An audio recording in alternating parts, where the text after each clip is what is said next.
everyone, Chris here, and welcome to my channel, and welcome to this week's reading vlog. So we are in like the third week of September. It's a little off because that first day got cut off, but we're officially in that third week, and I'm excited to dive into things. I think my focus this week is going to be my Phase 10 TBR, because if I can finish a majority of that this week, then I can easily film next week, and I don't have to worry about things being off, or am I going to be able to get a reward or not, because I won't know if I'm going to finish my TBR. So I think that's the plan. It is Monday evening because this is the first moment that's been quiet, so I actually have some updates for you. So the end of last week's vlog, I mentioned that I had started Give Up the Ghost and Ship of Destiny, and I also mentioned I purposely didn't pick these back up because I don't like talking about books when I'm further into them than I actually am for the vlog. So if I had finished this today, I would have struggled to say what I was thinking at the end of Sunday as opposed to the end of Monday, if that makes sense. So I purposely didn't pick these up, and also I wanted an incentive to actually film because there was construction and it was loud, and I knew I was going to get into another pattern of, well, there'll be construction and it's loud, and then the next thing you know, it's a 2-week vlog instead of a 7-day vlog. So I haven't made any more progress on those, though I do really want to get back into both of them. But I did read Finn and the Intergalactic Lunchbox, and I gave this 4 stars. So this follows a boy named Finn who is struggling with this kid at school named Lincoln, and they get in trouble, and they end up hanging out in the principal's office because he says, well, I'm just going to leave you in here until you guys get along. And they take out their lunches, and he has accidentally brought his sister's lunchbox to school, much to his dismay. And in a scuffle with Lincoln, the other kid in the room, some things happen with his lunchbox, and all of a sudden he's got this strange device glued to his chest. He has no idea where it came from, but he quickly learns that it is from another galaxy. And he ends up meeting some just very strange characters, aliens and robots and all sorts of interesting things. And unfortunately, this has put him on the radar of a not-so-friendly alien. It would be a member of the Plague, a race of giant bugs. So he is dealing with this bug that really wants the device that has attached itself to Finn. Apparently it belongs to them, and, well, they want it back, and he is struggling with that because, again, it's attached to him. So we see the antics of him trying to stay one step ahead of, well, this race of bugs, and at the same time dealing with some, bullying with Lincoln and his home life, and trying to hide things from his sister and his mom. And I had a fun time with this. It is the type of book that I feel like I would have adored as a middle grader. I think this is the type of sci-fi that would have really got me. It feels a bit like My Teacher's an Alien, which I loved, but kind of almost mixed with like Wayside School, like with some of the goofiness. And I loved both of those series.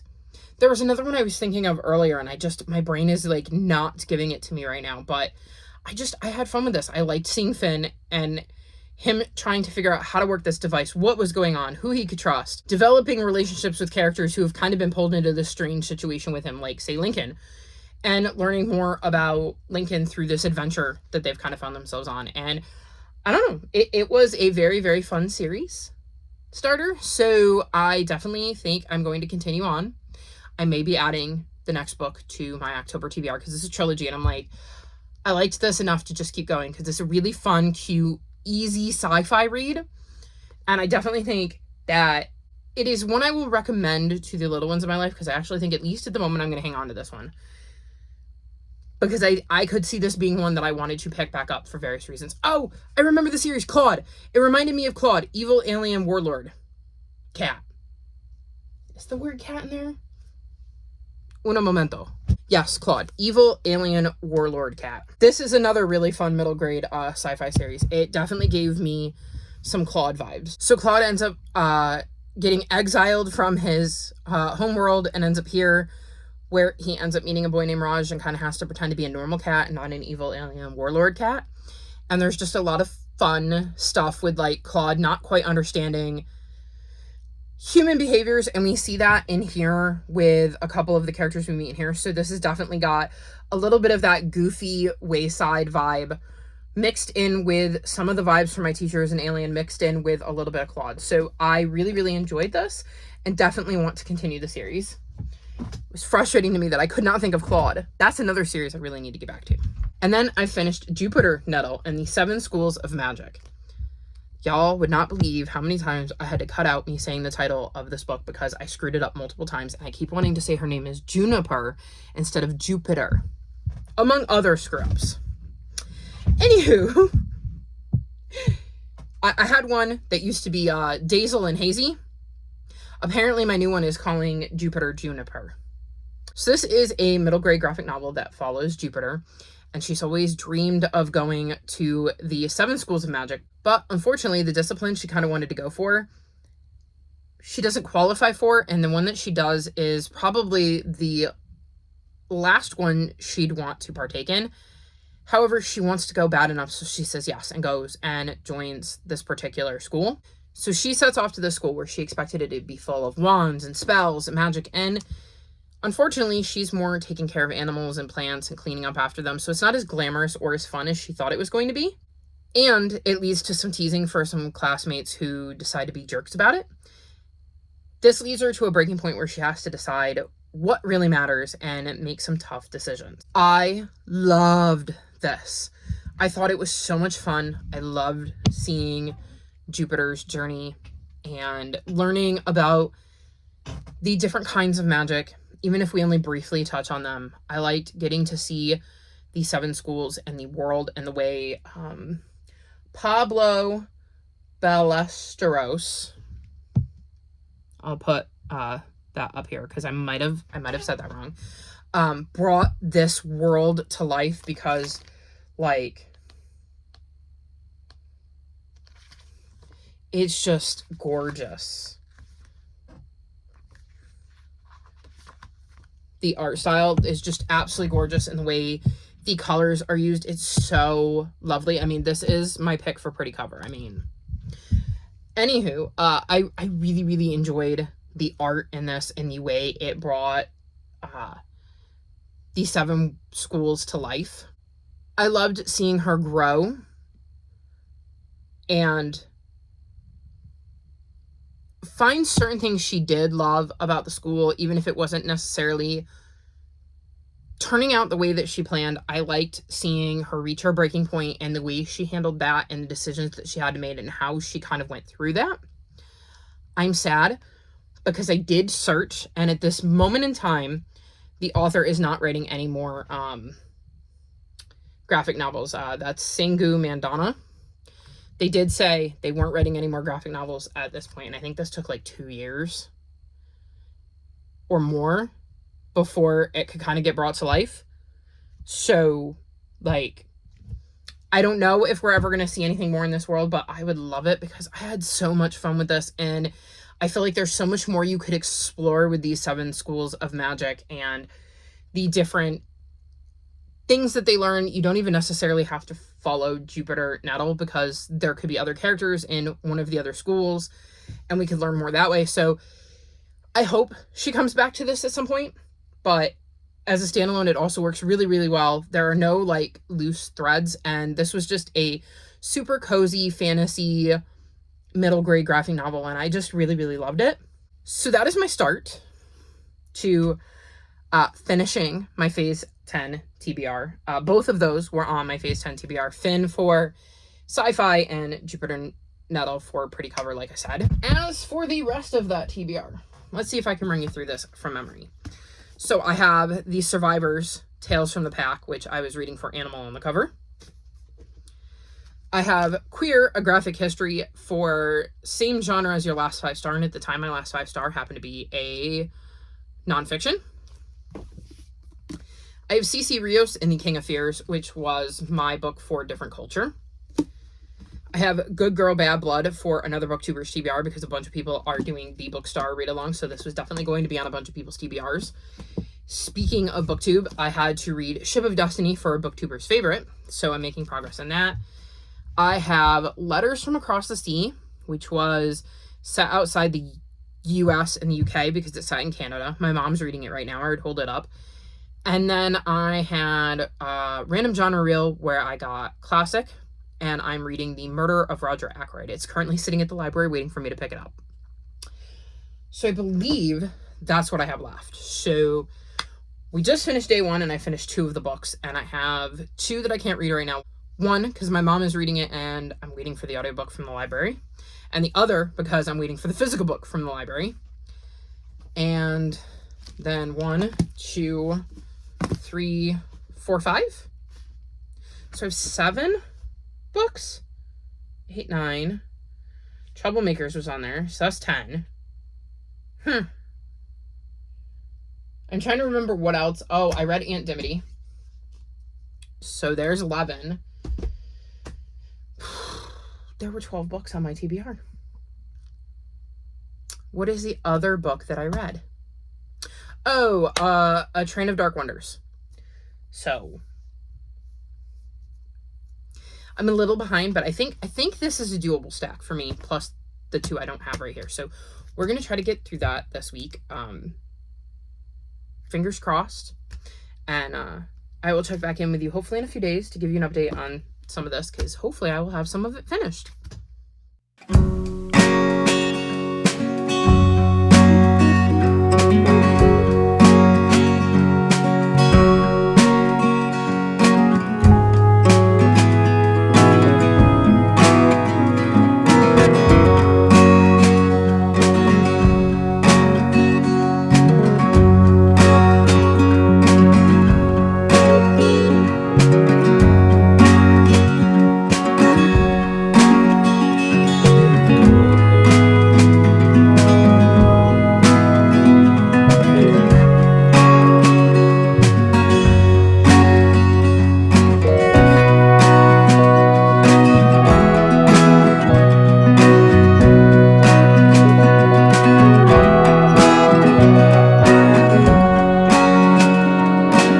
So it is officially the 23rd, which means it is time to wrap this vlog up. I did not do good at checking in this week. However, it's been a very long week. Thursday, I finally finished my book hauls because I was getting tired of having the book stacked next to me. And then I spent the rest of Thursday sorting through books. I have unhauled a bunch, and I've also been slowly going through my Goodreads want to read shelf. And I believe it is right around 1,800 now, and I started out around 2,600.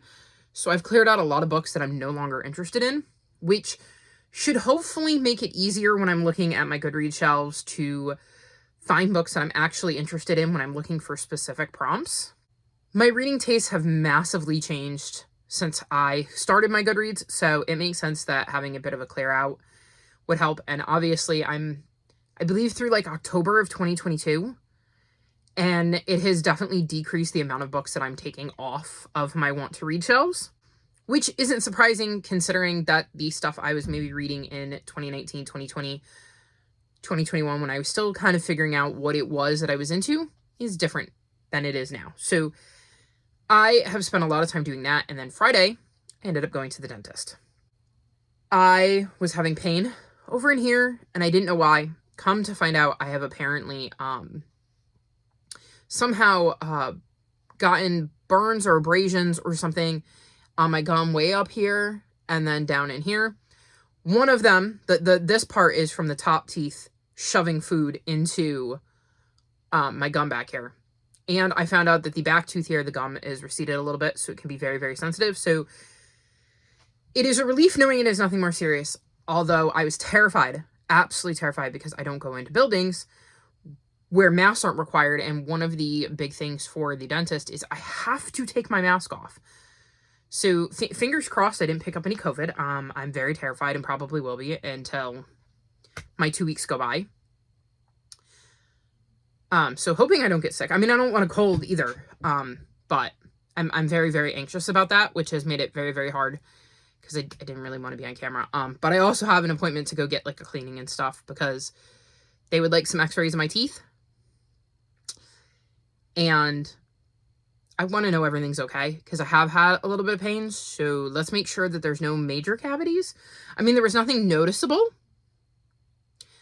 So that's good, but that doesn't mean there's not some hiding. So we're going to deal with that at some point. I have an appointment for next month, but I am on the cancellation list because she'd like to see me sooner to check to see and make sure this is all healing properly. I will say that the hygienist and my dentist were great.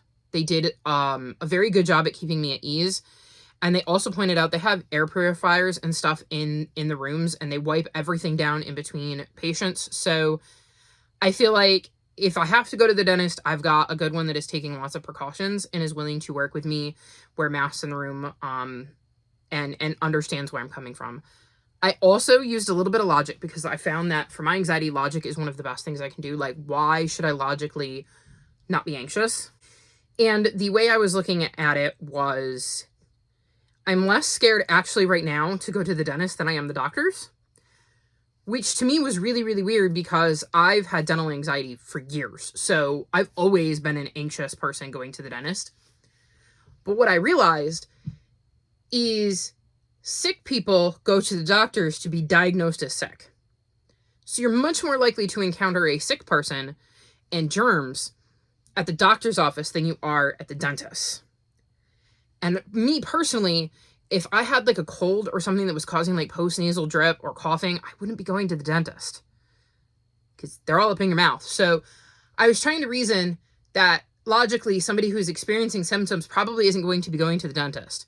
And you're far more likely to run into somebody like that at the doctor's. So I'm less scared of the dentist right now than I am of the doctor's, which is mind-blowing to me. But my mouth was sore all week. It felt good Thursday, which is why I filmed my book hauls. And then Friday, they were poking around in there. And, well, ow. So I didn't do anything on Friday. And then Saturday, I kind of felt like I had done that last week. And I'm feeling a smidge slumpy. So I was like, I'll just let it roll. So that's what we did. So I apologize for a couple of the shorter vlogs that I've been doing. But we're trying to roll with what my brain is capable of handling. And I hope that you guys will appreciate it. I'm at least trying to check in and explain what's going on. And I do have a stack of books. I am feeling a bit slumpy, but I do have a stack of books. So first up, I did finish Give Up the Ghost. And I gave this 4 stars. I really enjoy this series. It is a cozy mystery series that features a woman named Mel who runs this like construction company with her dad, and they're all about restoring old houses. And Mel learns in the first book that she has the ability to see ghosts, and usually the mysteries in some way, shape, or form end up involving a ghost. In this one, she ends up getting involved in a house where a psychic has been called in. There were ghosts who were causing a ruckus. The psychic has said, it's because you've kind of been updating and modernizing the home and the ghosts aren't happy. And so they call in Mel because she's both a contractor and has the ability to see ghosts. And when Mel goes to have a conversation with the psychic to learn what the psychic heard and get some information, she ends up finding the psychic dead. So we get to see her trying to figure out what happened to the psychic, what's going on with the house, and, you know, dealing with general life. Like I said, I really, really enjoy this series. It has definitely improved over time. And I am very, very invested in where things are going with Mel and how she continues to develop her ghostly abilities and how that will continue to play out in future books. So this is 100% a series I will continue. So we'll see when I get to the next one. The other book that I had started and kind of put down, as I mentioned in the last clip, because I didn't want to have to try to pretend I hadn't read something I had read, is Ship of Destiny, and I don't believe I picked this back up. If so, I'm on page 60 now, so I read a chapter or two. So I still don't have anything to say about this, but I do plan to read this next week. Unfortunately, I did not get to it this week. My brain was not capable with the pain in my mouth of handling a adult fantasy. So hopefully we'll get back to that. I also DNF'd a book. I DNF'd Queer, A Graphic History. I got to page 54, and I was so bored, y'all. Like, so incredibly bored. I'm not even sure I really took in everything that was being said. This is very dense, and I was reading some reviews, and they said it's less of a graphic history and more of, like, queer theory, and looking at queer theory, and it reads very much like a textbook, and it's a good refresher if you know theory, and maybe a good basic introduction if you don't. But there was a lot of things in here that I was not feeling like I was getting enough information to really grasp what was being talked about. The panels didn't really feel like they added anything. They just kind of reiterated what I was already reading. And I don't know, like I said, I was bored. It was a slog to get through those 54 pages. So I'm going to take my bookmark out and I'm going to DNF this, because this book, the way it was written, just did not work for me and my brain. A book I did enjoy, though, was My Shadow is Pink by Scott Stewart, and I gave this 4.5 stars. This is about a boy whose shadow is pink. Like, it likes, as you can see, a ballerina dress. And it really delves into how our main character, do we learn his name? I don't know that we do. I don't think so. We get to learn how this boy, his shadow's a little different than his dad's, and he notes the differences, and kind of learning to realize that just because his shadow's a little different doesn't mean that that's a bad thing. And I think that having more books like this, which, you know, breaks some of the gender stereotypes of just because you are a boy or appear to be, at least on the surface, a boy, doesn't mean that you have to be into blue or trucks or, you know, ninjas. You can be into pink and dresses and dolls. Like, I don't know if it was specifically supposed to hint at this kid being trans or just the idea of challenging those gender norms, but I think either way, you're going to have little boys who are into things that aren't necessarily marketed as for little boys identifying with this character and going, oh, cool, I can be into those things and it's fine. And then you're going to have kids who are assigned male at birth who are going to read this and identify with this character for some of those reasons as well, because they are drawn to ballerinas and, you know, dolls or whatever, and the color pink and sparkly pretty things, and realize that that's okay too.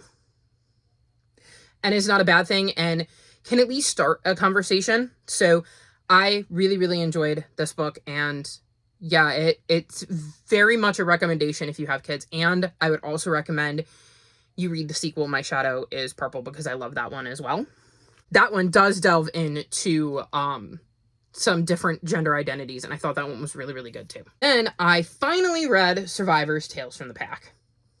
So this contains 3 mini novellas, Alpha's Tale, Sweet's Journey, and Moon's Choice. I gave them all 4 stars. And this is a look at these 3 characters before the first arc. So we get to learn about some of the characters we meet in the first arc in the Survivor series, and I thought they were all really well done. I thought that they were the perfect time periods to be looking at each of these characters. I thought they added to the greater story, and I just enjoyed being back with some of these characters.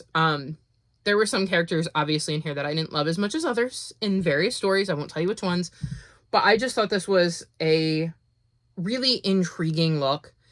And I will say, you can read Alpha's Tale and Moon's Choice before you read the first arc, and it won't really spoil anything, I don't think.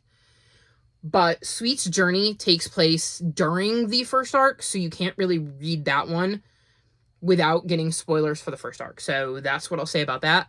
If you want to read this, I would recommend waiting until you finish the first arc of 6 and then reading it. You don't need to have read the second arc of 6 to read this one, if my memory serves, but you definitely read the first one. This was just another great addition to the series, and I'm finished. There are no more Survivors books that I know of right now, and yeah, I'm sad to be done with this crew, but also excited because it means I get to check a series like completely off. I'm completely done. Then I read CC Rios and the King of Fears, and I gave this 3.75 stars. So this is the second book in the CC Rios series. So in the first book, CC's sister gets taken, and I don't remember by who. Let me grab the first book. I want to get this right.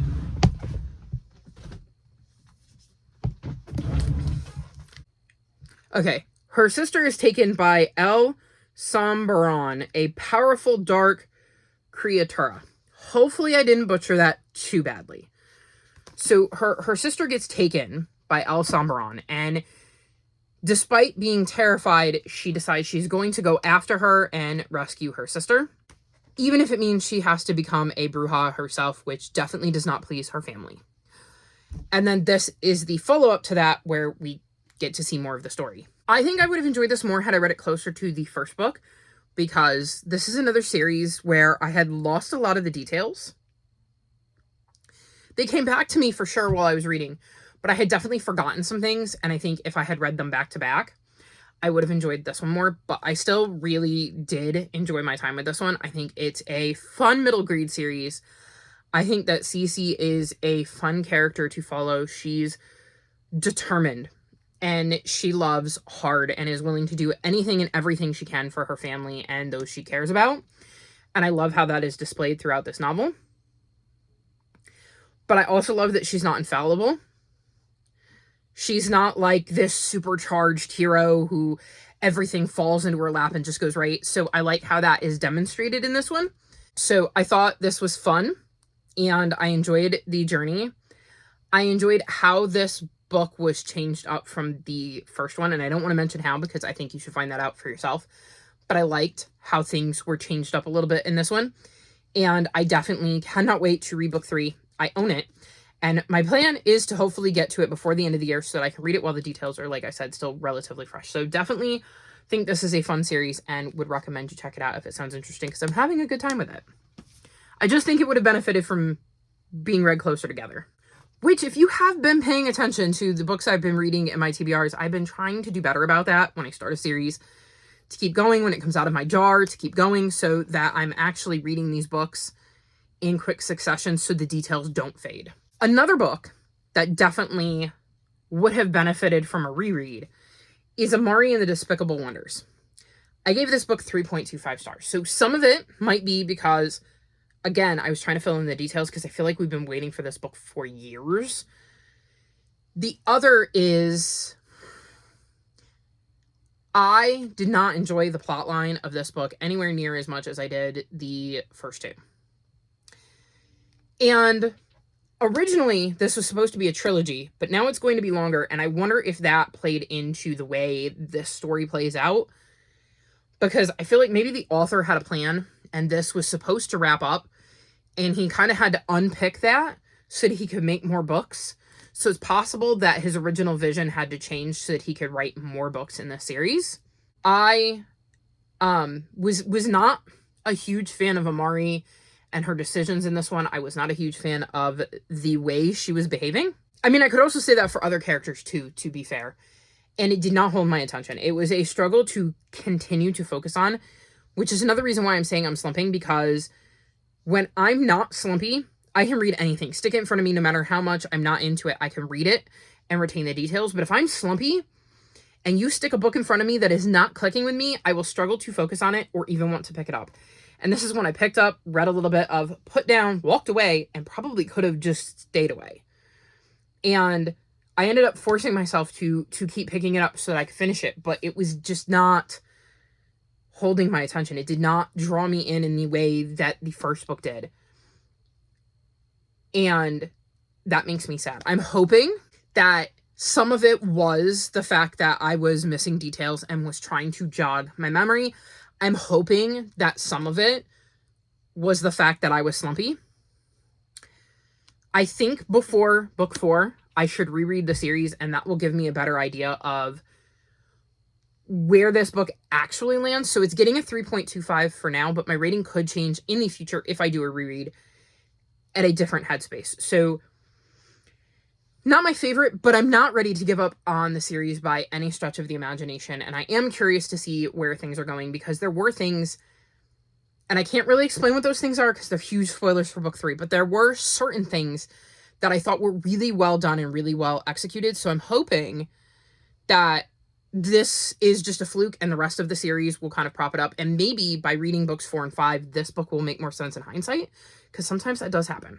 Then I read Letters Across the Sea, and I gave this 4.25 stars. So I really, really enjoyed this. It starts off a little slow, which is why it didn't get a higher rating. But once I got into it, I did not want to put it down. And it is the first book in ages that I have stayed up despite being tired, because I had to finish it. I just kept going, well, one more chapter. And then at that point, I might as well finish it. So this is set in Toronto, I believe.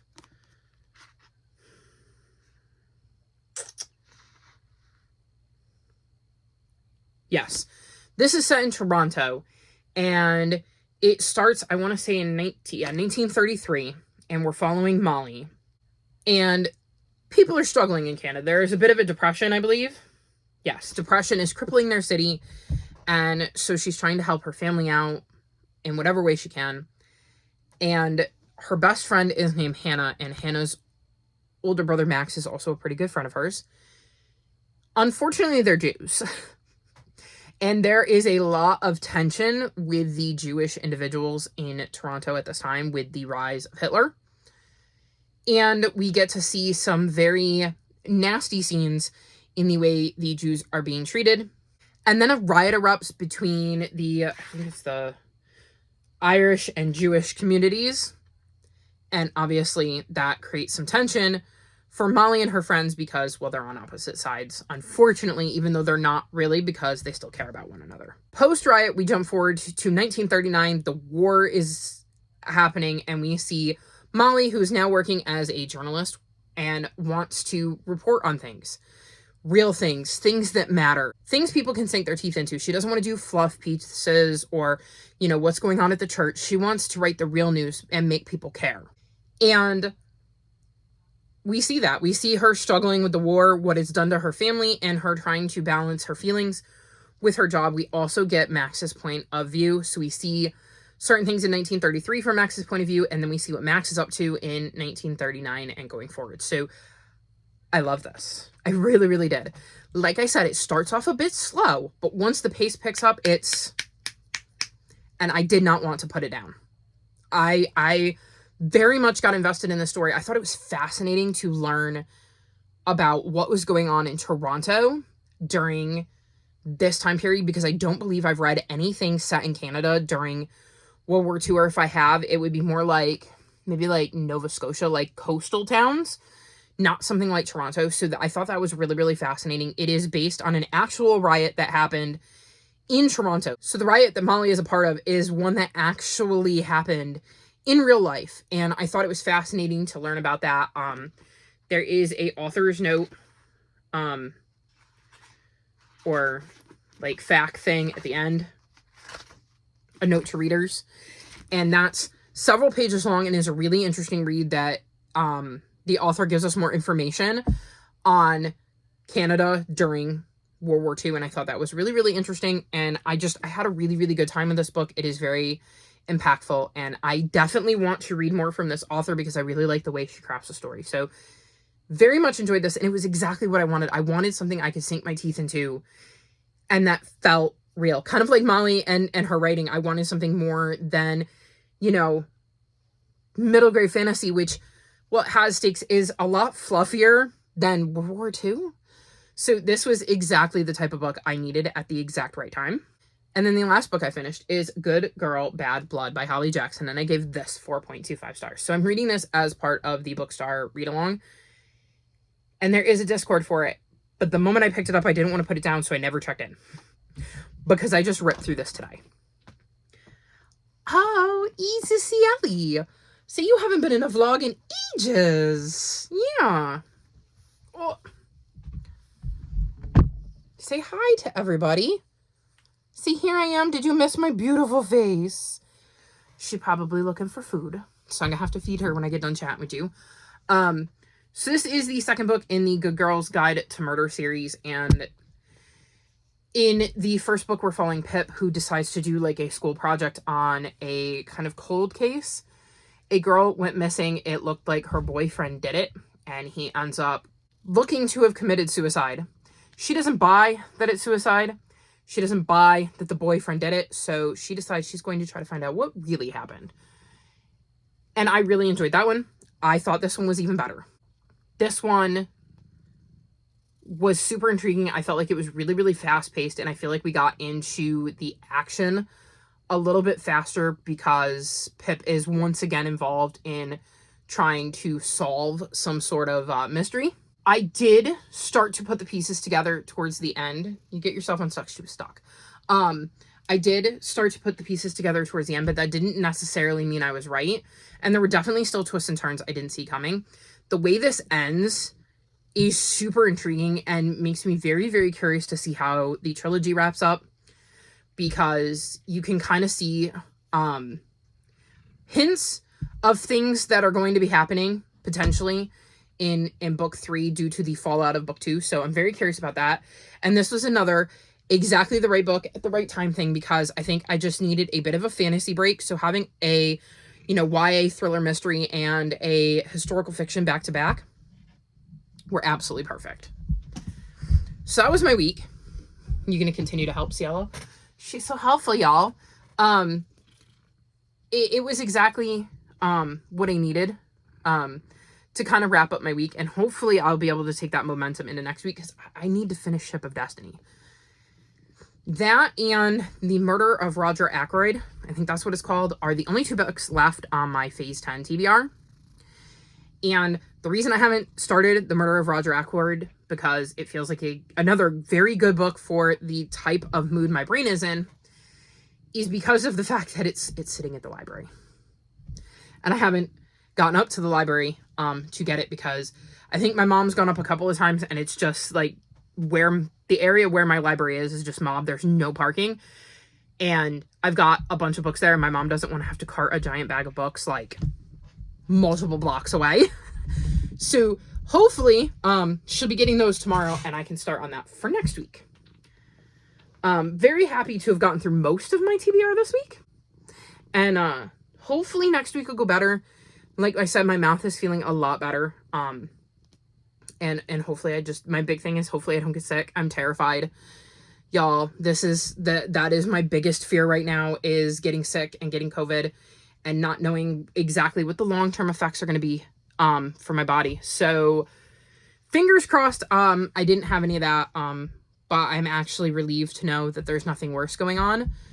Because I'm like, if I've got like a cracked or broken tooth, or if I've got like a cavity, I need to get it fixed. I'm not looking to, get an infection or an abscess or anything like that could be a much more painful procedure, a much more dangerous procedure, or potentially, from what I learned about looking up at abscesses, it could kill you. So I would much rather go to the dentist and risk COVID than, not get treatment and end up really, really sick and like maybe even hospitalized, which would be way, way worse. So I'm relieved that everything's normal, and we're just going to keep our fingers crossed and hope that my luck continues to roll with the not getting COVID, because as far as I know, I haven't gotten it. So hopefully it'll continue. But that's going to be all for this vlog. Thank you for being patient with me. All of my social media is linked in the description below if you'd like to come chat with me. If you've made it this far in the video, leave me butterfly emojis in honor of CC Rios. Cielo, you're not helping. Like this video, subscribe to my channel, and I'll talk to you next time. Bye!